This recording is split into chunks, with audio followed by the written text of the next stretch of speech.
this game in the second half? Well, I don't know what we're going to do yet. I know we got to get more something more going on offense. You could go fast or slow. It doesn't matter. If you don't get any first downs, you're not going to have any time of possession. But thankful we got the lead right now, and we just have to play better in the second half. That last series, Anquan Bolden comes in as a quarterback. If he should start in the second half, the fact that he played in that last series give you a little advantage or a little idea of what they might try and do?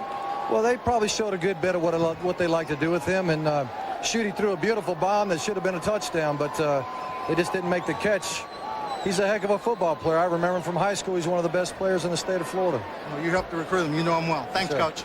I was going to say, Swanee, when he says them, I can tell it's still hard for him. He knows those kids and loves them all. But right now, his beloved Dogs are leading by 10 at the break. So we send it to our Pontiac Performance halftime show. Here's the hardest working guys today in TV. Here's John and Terry, fellas.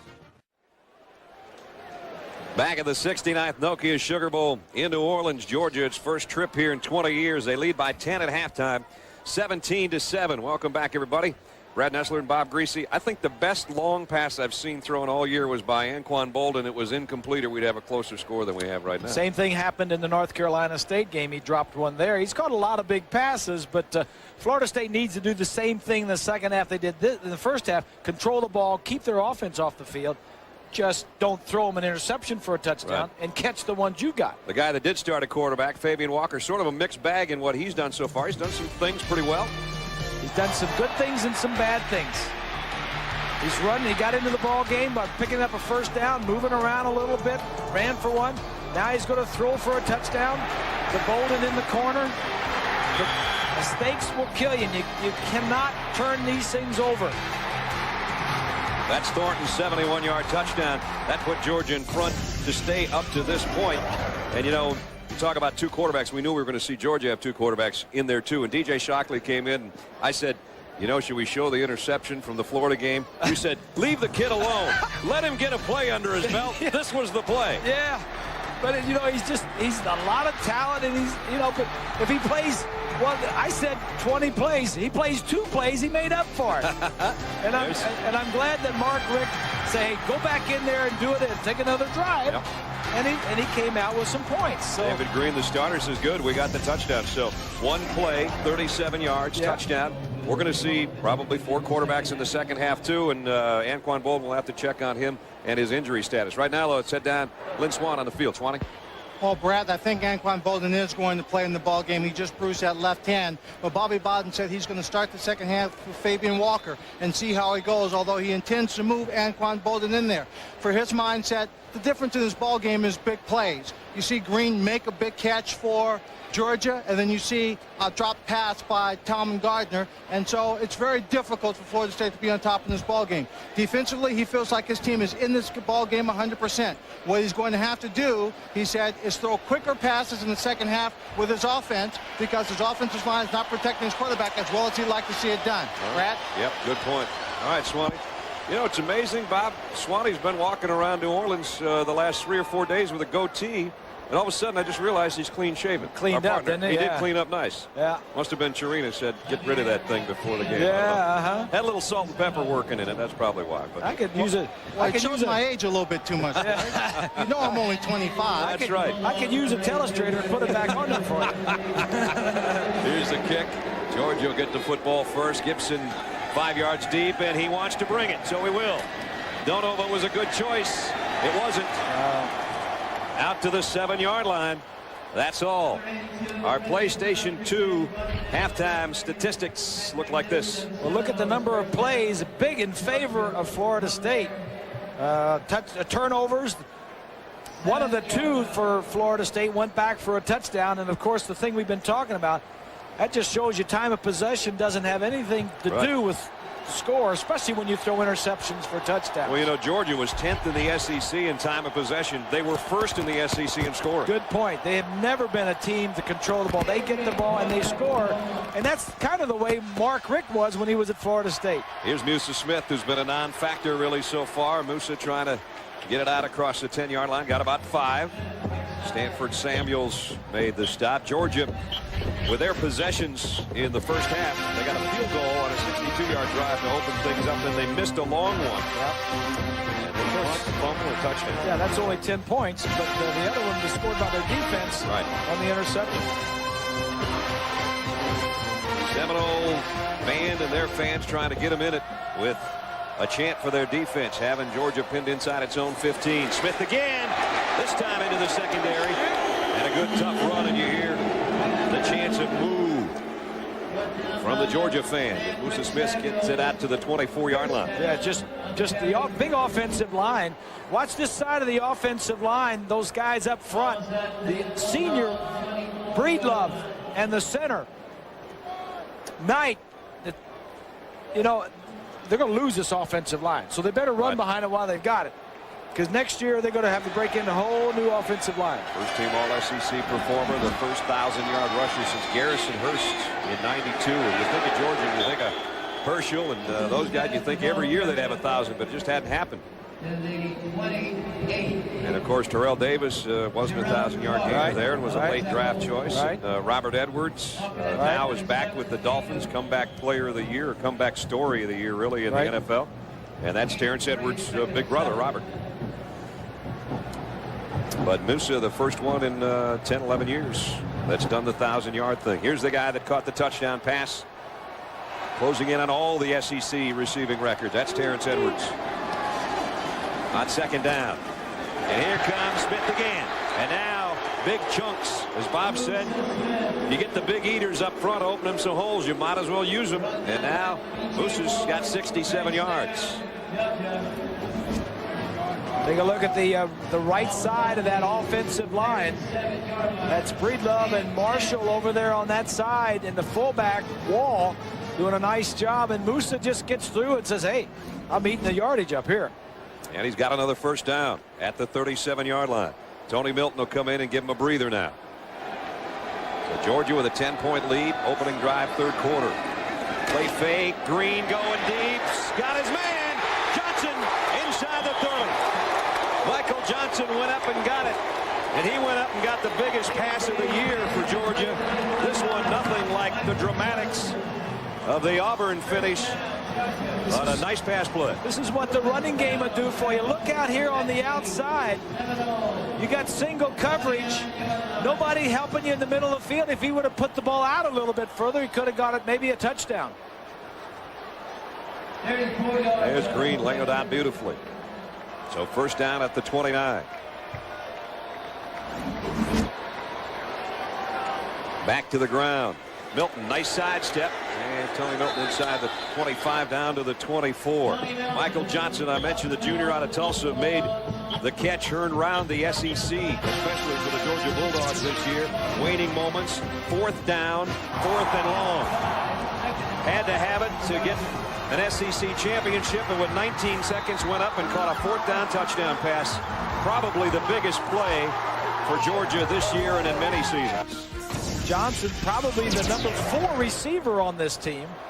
3 of the 4 receivers will be back next year. That'll be good for the Dogs. Green whips it out, intended for Terrence Edwards. Incomplete coverage by Leroy Smith out there on the corner. And it'll bring up third down at 5. Now that's the kind of interaction you like to see. Good sportsmanship. Good play by both guys. Florida State, of course, only 3 years removed from when that man was offensive coordinator, playing in the national championship game against Michael Vick and Virginia Tech. And now, not that many seasons have passed. Mark's finishing off his second year as a head coach at Georgia. Bobby Bowden's just a few wins behind Joe Paterno on the all-time list. Draw play on 3rd and 5. It didn't work, as they lost a yard. Alonzo Jackson was the first to meet Tony Milton. And that will bring out the Georgia field goal unit again. Billy Bennett's 1 out of 2. He hit one to open the scoring and then missed a 47-yarder. As we said, 23 field goals on the season is a school record. Kevin Butler, considered probably the best kicker Georgia's ever had. Really a heck of an NFL kicker, too. This guy's got 23 on the season, going for number 24. He's got 53 on his career. And he's still got another year to go. 42-yard kick here on the way, and this one's true. Right down the Nokia phone. That'd been good from 60. Beautiful kick by Bennett. Tacks 3 more on for Mark Richt's Dogs. 11:06 to go third quarter. Georgia 20-7.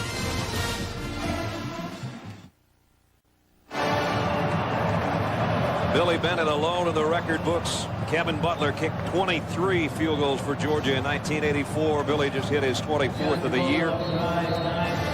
New single-season school record. He's closing in on the single-season scoring record, too. We mentioned Garrison Hurst earlier, and Garrison Hurst in a single season had 126 points. And with his performance here today, Billy's up to 124. And here's his counterpart, the other kicker, Brett Kerouac. I gave him a little grief before the game. I yelled Duluth Wildcats at him, and he turned his head completely around. A senior out of Duluth, Georgia, which is my hometown. Gardner and Washington deep. Kerouac's kick, a good one again. Deep, 2 yards in. Tallman Gardner won't bring it out. That's a nice weapon to have a kicker as accurate as Bennett, one that can kick it in the end zone on kickoffs. The Knoll fans are trying. They're trying to chop their way back in this thing. Fabian Walker at quarterback. Florida State from its own 20. And Walker straight drop to throw, and pressure, and the ball is loose. And Georgia's got it. Another mistake. Ken Veal with a fumble recovery. I think it was Will Thompson that got him from the backside, and for Thompson, he's wreaking more havoc than Pollock is in that Florida State backfield. This Georgia defense is really getting after it. Look over here. He's just going to beat the tackle on that side. That was Thompson. Right there, when you rush a passer from his backside, you have a great opportunity to knock the ball loose. And more guys and coaching staffs are teaching that. If you come up from behind, try to knock the ball, strip it, as well as get the sack. Thompson 3 sacks, Walker 3 turnovers. Georgia in the red zone again, courtesy of a turnover. Will they go for the quick strike? Green fires to his fullback out of the backfield, and ball got to about the 15-yard line, maybe the 14. Michael Boulware made the tackle. Florida State had done a nice job in recent weeks of holding on to the football. They were plus 13 in turnover margin, which was tied for second best in the ACC, but today it's the wheels are coming off. Well, they only had 1 turnover the last 4 games, and tonight with the young quarterback in there, he's been responsible for 2 interceptions, and then he just got stripped on the fumble. Second down and 7. To Smith, no gain on that play. So Kendall Pope and Boulware, they make the last 2 plays. And Smith, who started this third quarter so strong when Georgia had to begin this drive inside their own 10-yard line. And the Seminoles returned 10 of their defensive players. If you look at Thompson and Pollock, 2 of the defensive ends, Pollock has probably gotten a lot of the attention this year, being the defensive player of the year in the SEC. Thompson having a good game tonight. Third down and 7 now. Green from the gun. Georgia trying to capitalize on the fumble recovery. Here comes a blitz. Green down the middle, got his man. It's going to be short of the first down, I think. Gibson made the catch. Tough one over the middle. But on 3rd and 7, I think he only got about 6. Let's wait and see. And now the fans already coming to life, thinking about going on 4th down, and Mark Richt didn't even think twice. He said, get number 30 out there, see if he can get his 25th field goal of the year.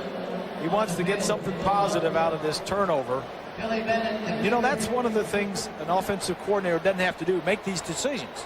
Do I go for it on 4th down? Do I kick the field goal? Do I punt the ball? Do I go for it? Billy Bennett will become a single-season scoring leader in Georgia history if this 25-yarder goes through, and it does. 3 field goals for Bennett. Georgia does capitalize on the turnover. And with 8:49 remaining in the third quarter, the Bulldogs add to their lead. Georgia 23, Florida State 7.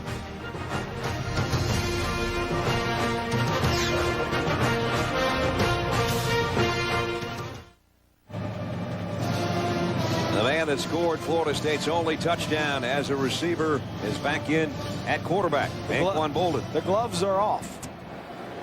Wears gloves when he plays. Drop the gloves. Wide receiver wears the gloves. A roll on first down and throw completes at the 40-yard line. Knee went down of Tallman Gardner. And Tallman Gardner caught that one, but the one that got away could have made it a 3-point ball game at halftime. Watch the arm strength on Anquan Bolden as he was going deep late in the second quarter. Let's see, throws it from the 40. Right from the 40. Now watch this end, and Gardner, about 58 yards, and as you said with the angle, it's farther than that. Right. That would have been a big play for Florida State to hit. That would have made it 17-14 at halftime. Bolden. DK Sam. Sam's got Sean Jones draped all over it. But it'll be close to a first down. Yep. Florida State trying to chip away with the guy that was everybody's all-ACC performer at wide receiver. And while Fabian had a couple of mediocre hits in the 60s, this Fabian's had kind of a sour tune tonight, I'm afraid. Yeah. And the key is the 3 turnovers, and one of them was returned for a touchdown, which was something you really never want. You like those songs by Fabian, didn't you? Yeah, I like Fabian. That's back in my era. He was a terrible actor, though. Gee. I just saw one of those surf movies the other night. That guy was awful. He was in a John Wayne movie one time. I said, Duke ought to just kick him right out of the saddle. Get him out of here. Bolden might get a first down on the quarterback sneak. I think he does. I just had to get that off my chest. Yeah, you must feel better here. Been a tough week in the first quarter. I don't think I've seen that movie. You're not missing anything.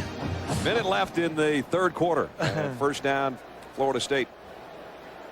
You know, both these teams played really tough schedules. Florida State played the 3rd toughest schedule, and they have 11 of their opponents are going to bowl games, played in bowl games. So tough schedule. 40 seconds remaining in the third quarter. They're going to get the playoff. No. Look like it. Sometimes when you don't play quarterback a lot, you forget about looking at the end of the field where the clock is right there. It's very easy for a quarterback to see it. On the offense, but sometimes you just forget about it. Especially when your guys used to just walking in the huddle and say, what's my pass pattern, or I have to block somebody and then running out of there. Yeah, it's right here. So when the quarterback comes up to the line of scrimmage, all he has to do is look right there. But sometimes when, like you say, you're not used to being in control. Now having the ball every snap. Yeah. The quarterback is in control. Anquan's done a good job in 2 different spots. First down at 15 now after the 5-yard walk-off. Play action for Bolden. He's going to take off with it. Looking for a block. Ran right by a couple of tacklers. Goes far side's got a first down. What a run. He's an athlete. Yes, he is. You just got to get the ball in his hands. And he was going, when you run all the way across field, you're looking for big things. He could have run up straight up ahead. He wouldn't have gotten as much, but he was trying to make big things happen. He ran right by Thomas Clayton, who didn't throw a block for him. Watch number 31 come into your screening. Oh, no, it wasn't 31. It was Salvidio, the fullback.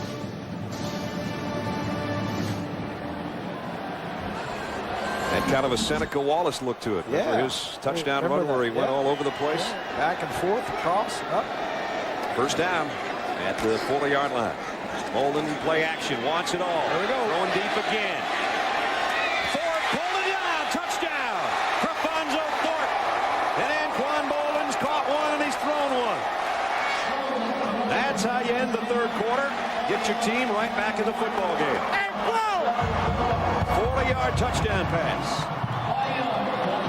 Thorpe is 6'2". Brian is 5'11". Not much of a difference, but he just out-jumped him. Just throw the ball up, one-on-one, and let us make a play on it. And going for 2 points here. 23-13. It's a 10-point game. They're trying to get it to 8. So Anquan Bolden, that was not as good a pass as the one that Tallman Gardner had a shot at before halftime, but he'll take it. This one had a better result. Touchdown. He stays in there at quarterback, going for 2 in the shotgun. Quarterback draw. Could be. I don't know, you got too many guys. You got a lot of guys in here. Back to throw. Buying some time. Now comes the pressure from Georgia. He does try to run for it. Oh, boy, took a big shot in the head.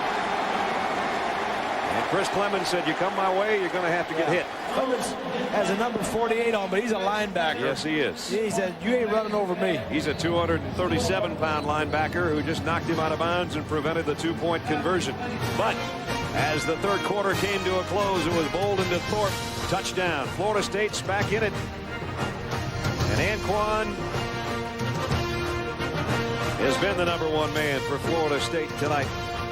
Greg Jones, the injured back, looking on. His Noles are back in it. ABC Sports presentation of college football returns after this message and a word from our ABC stations. Hug is happy.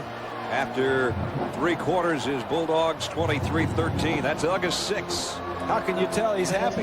Well, he got that same look on his face pretty much all the time, but if I was treated as well as he is around the state of Georgia, I'd be happy. He sits on that ice. You know, yeah, I know. Keeps cool. He's a third-year junior out of Savannah, Georgia.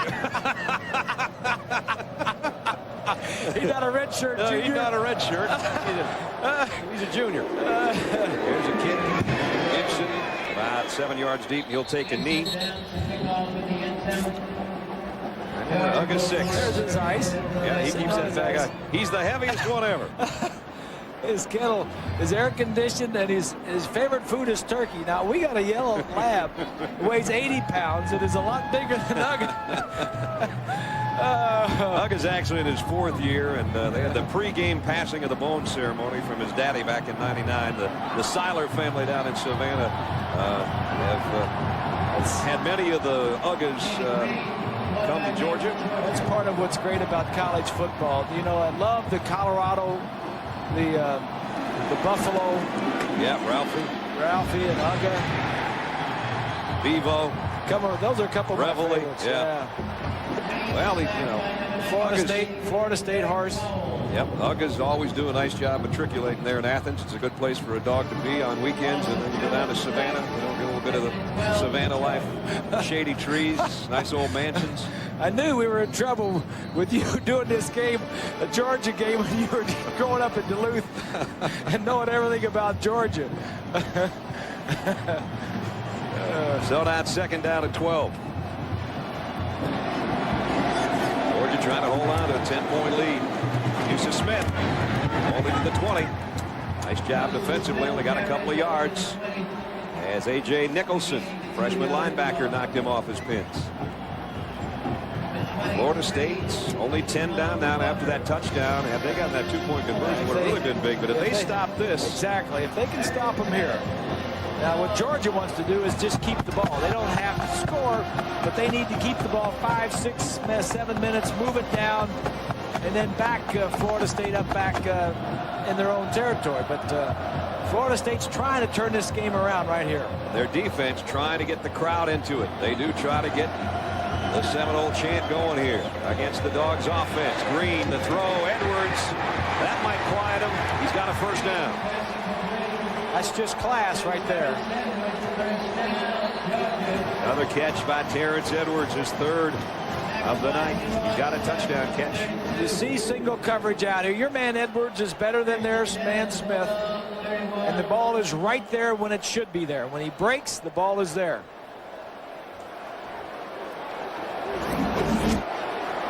So first down across the 30 at the 31.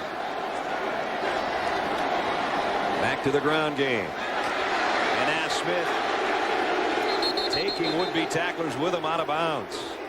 They barely got him down over there in front of the Georgia bench. Kendall Pope finally riding him out with Boulware. There's Mickey Andrews, longtime defensive coordinator, and of course Mark Richt, the Georgia head coach now, but for so many years the offensive coordinator at Florida State. A lot of spring practices where those two minds were working against each other. Good friends. You know, when Florida State lost Mark Richt, they not only lost an offensive coordinator, they lost a quarterback coach. Had to replace him with 2 guys. And remember, Chuck Amato left that same time too, and what he's done at North Carolina State. They won their 11th game today. First time in school history NC State's won 11 games as they throttled Notre Dame. And so let's go back and think. You know, Florida State, they've lost, they've been down a little bit the last couple of years. They've lost 2 pretty good coaches that have shown up at North Carolina State and Georgia. Bobby's 73 years young. Says this week he wouldn't mind coaching until he was 80, but he said I can't guarantee that because the big guy upstairs will dictate how long I coach. Well, Bobby is a hands-off. He lets his coaches coach. That's why he has to have good assistant coaches to go out. You know, he coaches the coaches and said then go out and coach the players. 12:27 remaining in the ball game. His Florida State team down to Georgia by 10.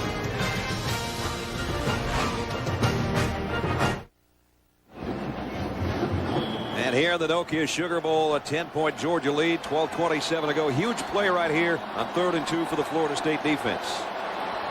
They need a stop, and they know it. The toss. Musa Smith with a convoy in front. He got the corner and more. First down, Bulldogs. Kendall Pope ran him out of bounds, but the big fella rumbled out. I'm impressed.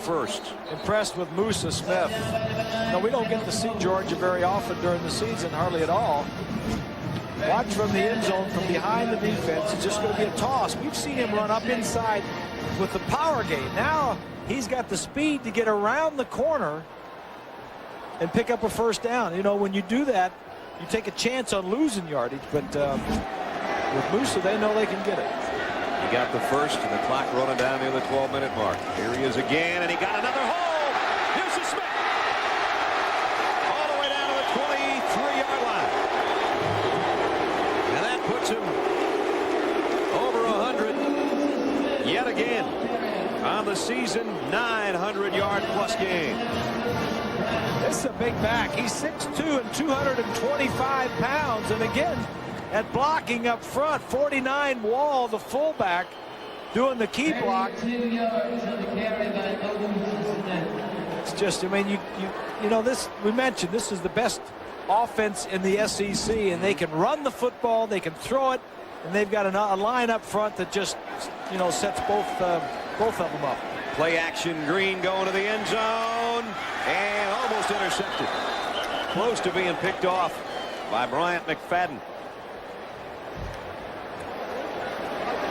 It's the balance of Georgia's offense that seems to be so good. Here it is again as they go right back trying to get to the end zone through the air. Well, this is who wants it the most right here.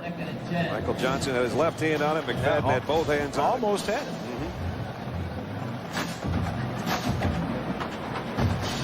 Now that would be pretty difficult for the wide receiver to jump up and catch that ball, boys, because just too far over his head.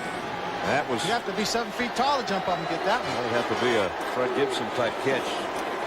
Milton.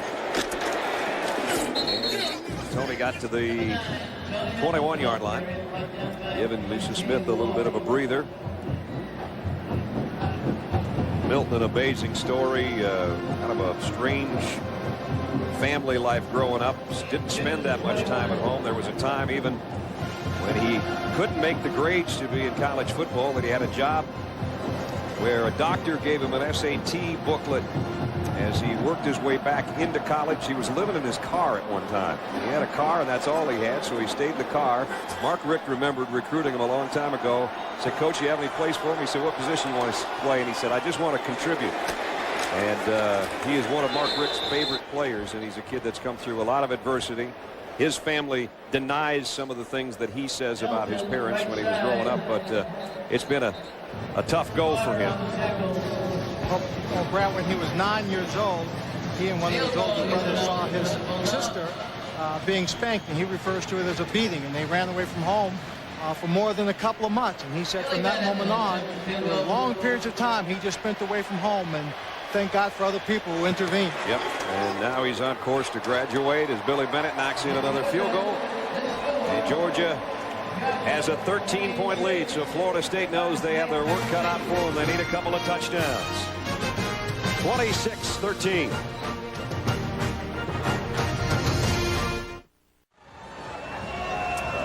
That street looked like a bunch of red and black ants last night, I'll tell you that much. I tell you, they were packed in like sardines.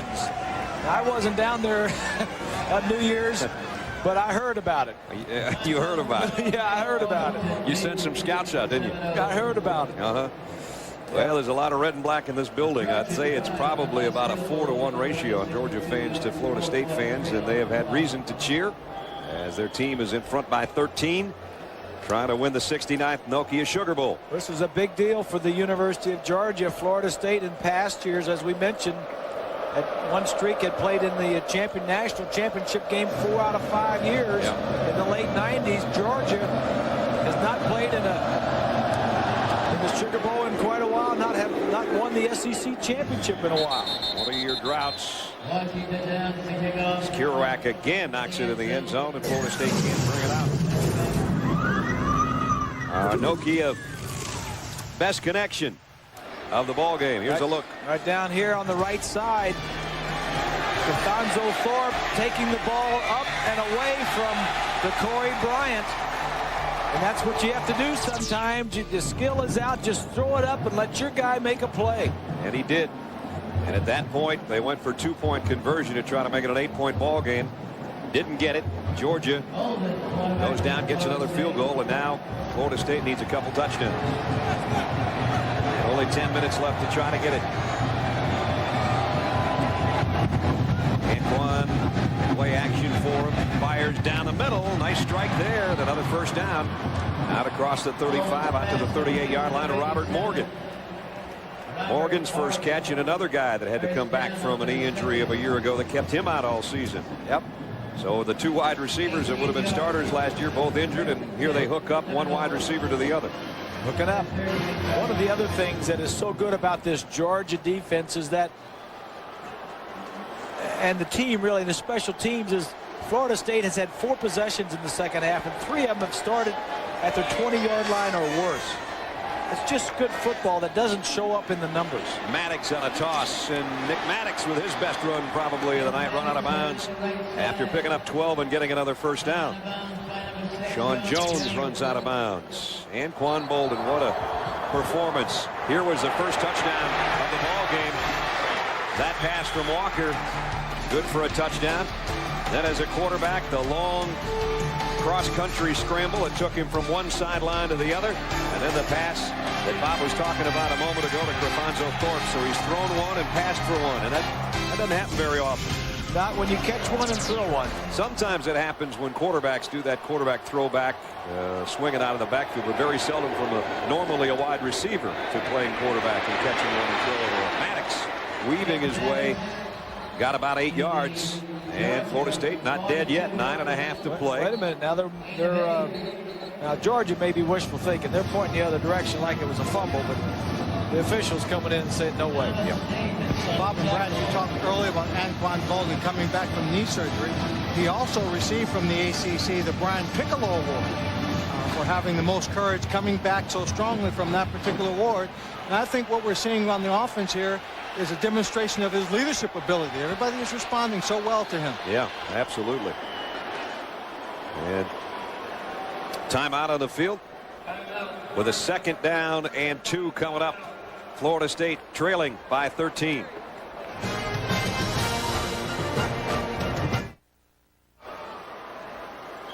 Seems like Georgia has the game in control, but Florida State's a touchdown here, and it could change the complexion of things. Kind of hanging around. Georgia kicking a lot of field goals.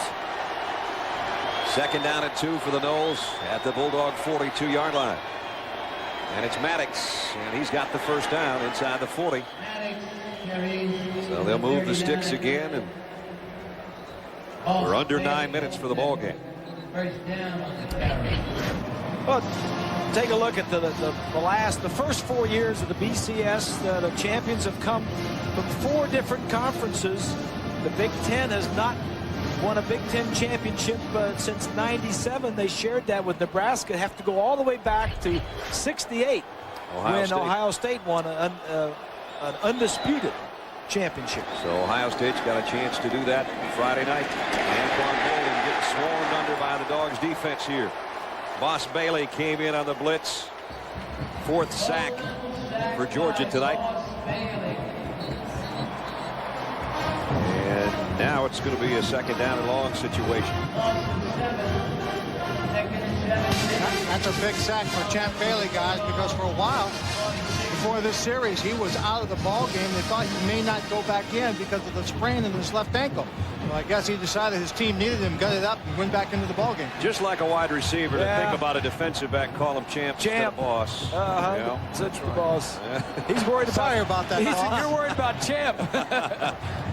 Second down, 17. Bolden wanted to run an option. Now he just keeps it, does what he can, weaving in and out of traffic, and he gets down to the 36-yard line.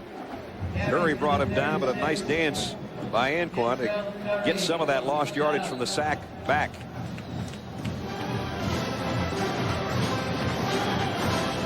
Bobby said, what do you got now? You got any special plays up there? What about those? What about that double pass we worked on? That looked pretty good. What about the option with Anquan? Yep. Well, Daddy, I don't know, Daddy.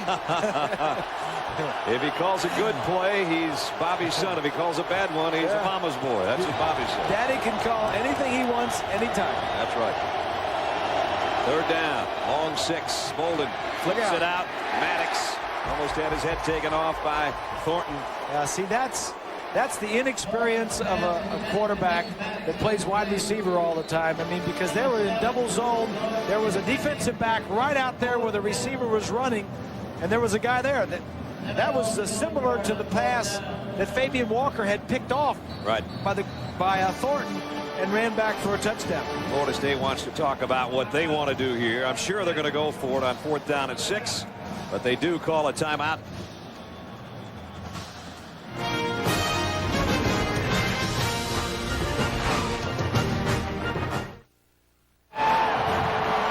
Georgia fans know this is probably the ball game if they can stop Florida State on 4th down.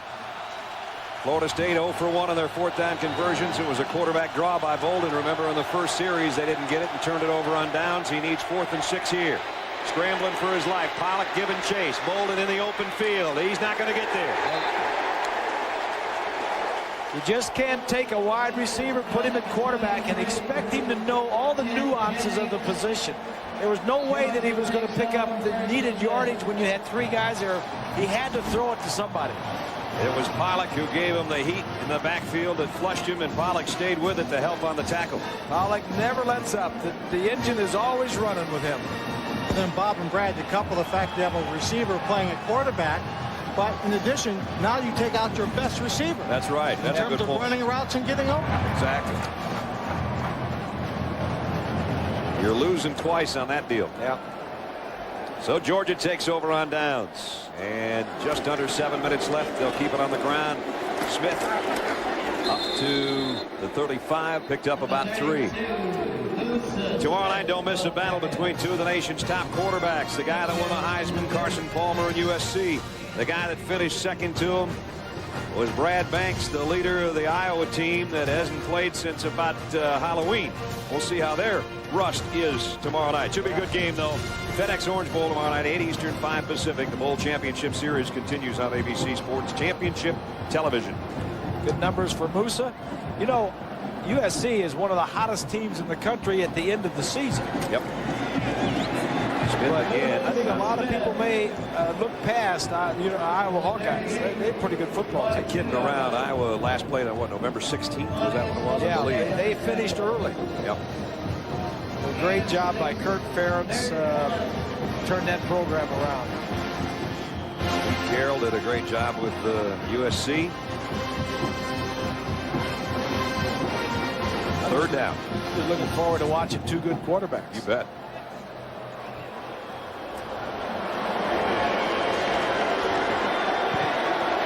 Third down and a yard. Florida State needs a stop again. Needs a turnover. And Wall runs into a Seminole Wall. I don't think he got it, but maybe. Number 49, the ball carrier, J.T. Wall. J.T. Wall, the fullback, out of Milledgeville, Georgia. And they're going to have to bring the chains out, I think, for this one.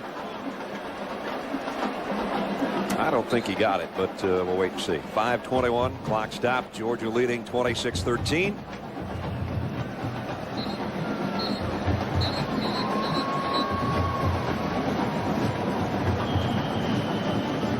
Seminoles trying to win their 10th game of the season. But right now it looks like Georgia on their way to their 13th. Georgia in the top 5 for the first time since '83. Hey, they're in the top 3. And as we mentioned earlier, just one little stumble, they could have been in the Fiesta Bowl in the championship game. They lost to Florida 20-13. They won a lot of close games this year, the Bulldogs did, and they lost a close one to Florida. Penalty marker down as Georgia lets the clock wind down to the 4:53 mark. And with a delay of game, now they'll bring out the punting unit. So they wanted to use as much clock as possible.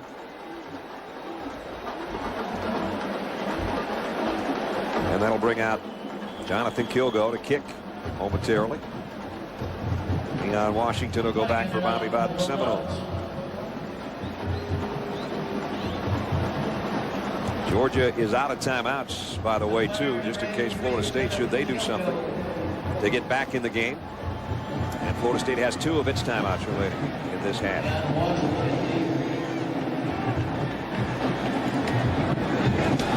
And they got decent pressure, but nice punt.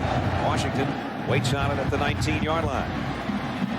And gets out of bounds after he gets what he can, which is out to about the 33-yard line. Florida State back on offense. They need touchdowns. They trail by 13.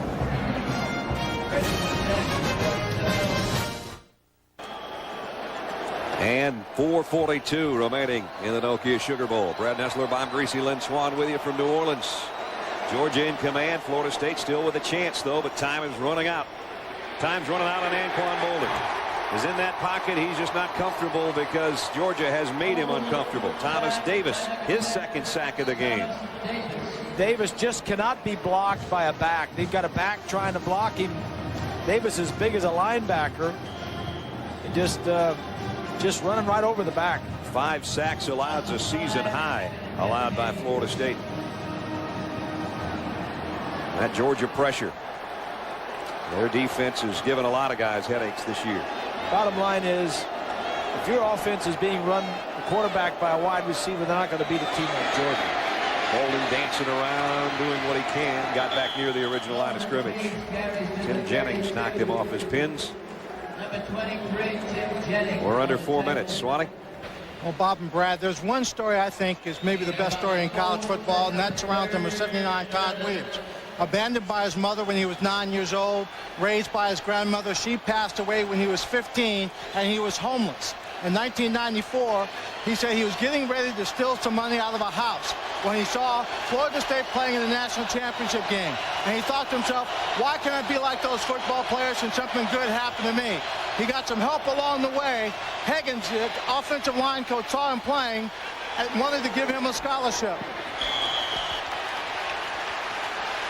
And he went to him and watched him play at high school. Came back, talked to Bobby Bowden. They offered him a scholarship. He came to Florida State to play football. This last December, he graduated from Florida State, not just with 1 degree, but 2 degrees, one in sociology and one in criminology. And so he is just a phenomenal story of the determination, and when a couple of people look at a young man and decide to help him and help him help himself, what a success story he can be. Boy, no doubt about that, and he's become a heck of a player, and a almost 30-pounder. He's been one of the anchors on that offensive front for Bobby Bowden. And now Florida State's got to give it up. Punting time, 4th down. And a nice kick. Fair catch. Taken back inside the 15-yard line by Sean Jones.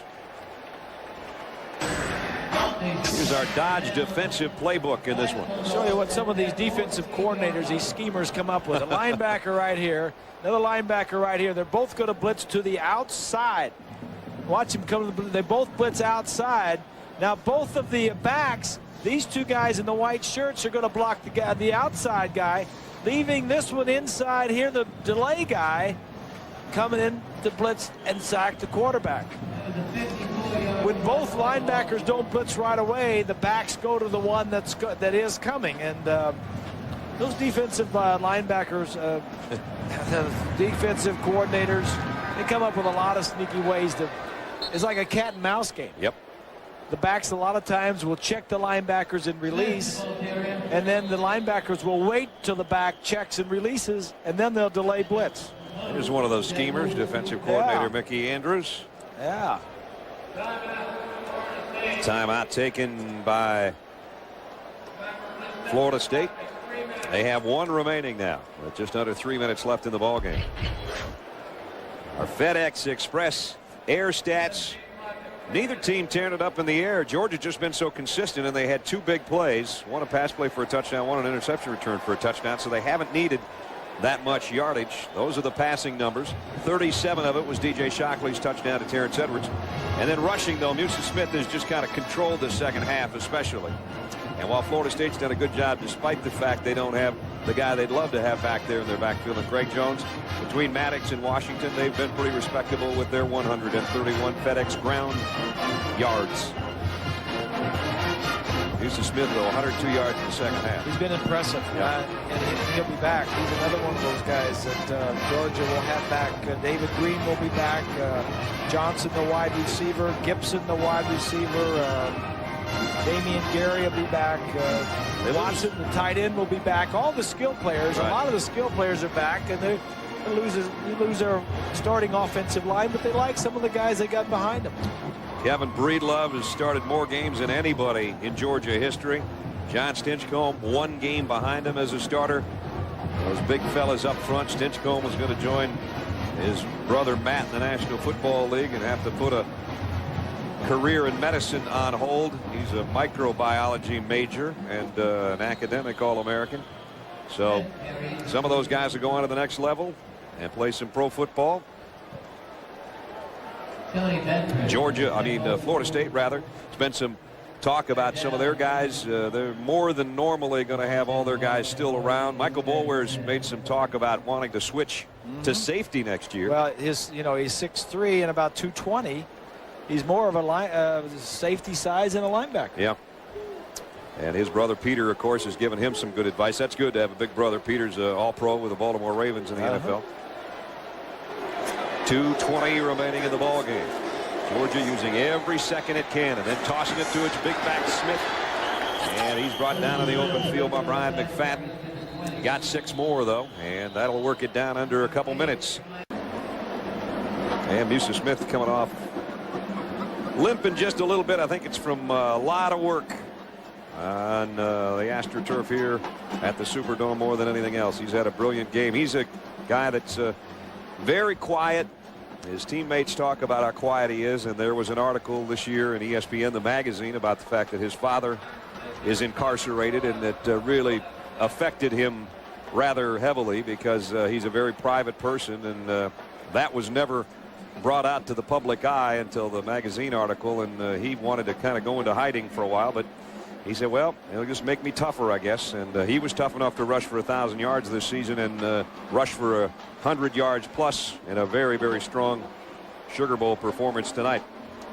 Want to thank some of the folks that helped bring you the ball games all year.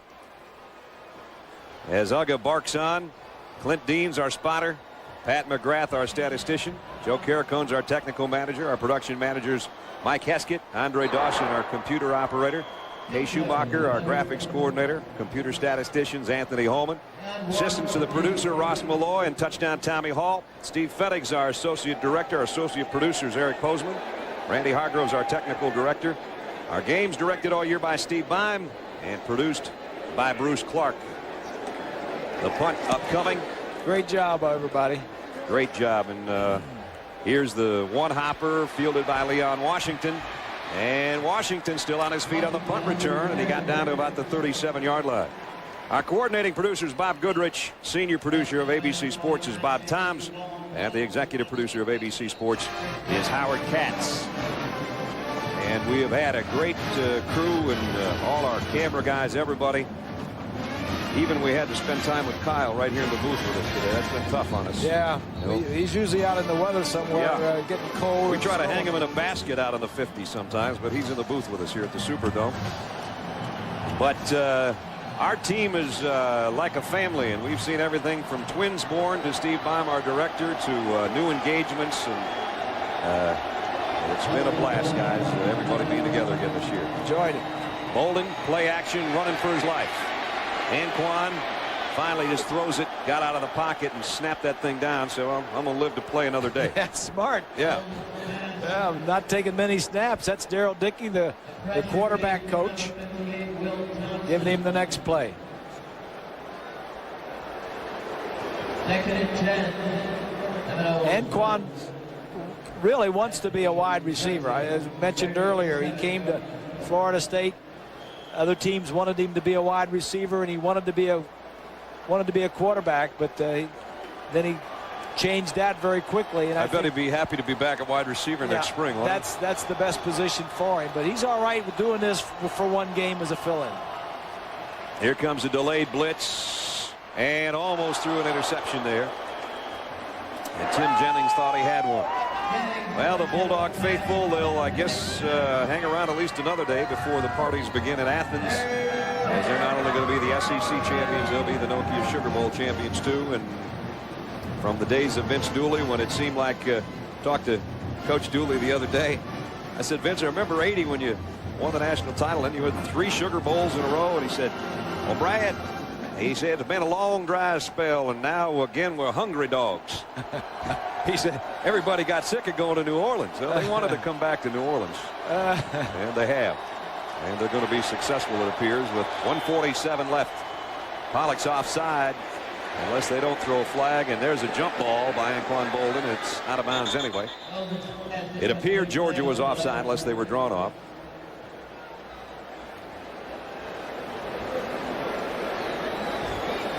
And offsides on the defense, will be 5-yard penalty. Still third down. so it's down to third down and a long 5. At the 32-yard line, Sam and Gardner go out to the right side and Morgan to the left if Anquan Bolden can find time to hook up with one of those 3. Obviously 2-down territory. Bolden throws on the run, completes it, and spinning away and down the sideline, Nick Maddox. I don't know how Nick got out of that would-be tackle that would have been about a 2-yard gain. Instead, he spins for 13, and he gets out of bounds. He is a good receiver. In fact, has played wide receiver some. They just can't block Davis, number 10, but broken tackle here. Another one there. Get down to a first down inside the 20. 90 seconds left. Trailing 26-13. Florida State. Need a quick touchdown. And they know it from the 19. They're in the red zone at least. Bolden flares it out. Maddox got one-on-one out there, and a nice job of holding on. DeCorey Bryant dropped him for a loss. This is the area of the field you don't have a lot of room to work with, and this is where an experienced quarterback has trouble fitting the ball in when you're dropping 7-8 guys back, let alone a guy that's been playing wide receiver all year. So you got to be careful. Remember, Florida State's out of timeouts. Clock is winding down to a minute. Bolden from the gun. Trying to find a handle on the ball, and now trying to imitate Michael Vick, and it ain't going to work. And Pollock got him. Davis was there to help. Pollock is the player of the year in the Southeastern Conference, led the conference in sacks and tackles for losses. First time a defensive player's won player of the year overall in the SEC since Tracy Rocker at Auburn in the late 80s. And he's just a sophomore, a true sophomore. 28 yards to pick up a first down now on third. Bolden, time running out on Florida State. Going deep, got a man out there.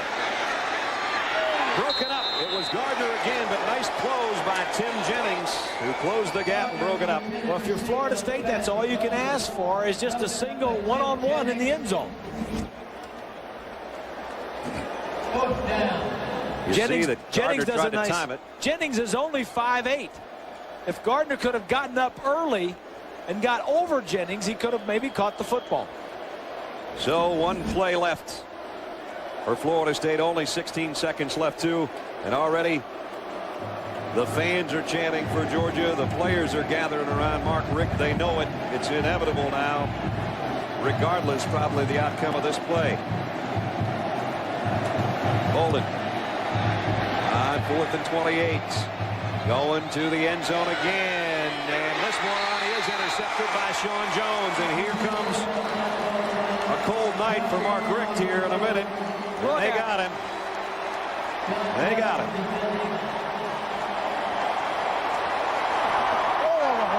Right on that brand new haircut. And then he said, "Get off the field." Yeah. The beginning of the season, he told his kids, "You know what? We're going to start a new wall with all the pictures of SEC champions way back to 1942 and all the championships since." He said, "I want everybody to get full pads. We're going to get a picture because when we win the SEC championship and go on and win the Sugar Bowl, we're putting that picture up against all the other ones." Wearing the silver breeches. Wearing the silver breeches. And now they know they can put on silver hats because they're going to be the Nokia Sugar Bowl champions. They're one snap away. And no Georgia team has ever won 13 games in a single season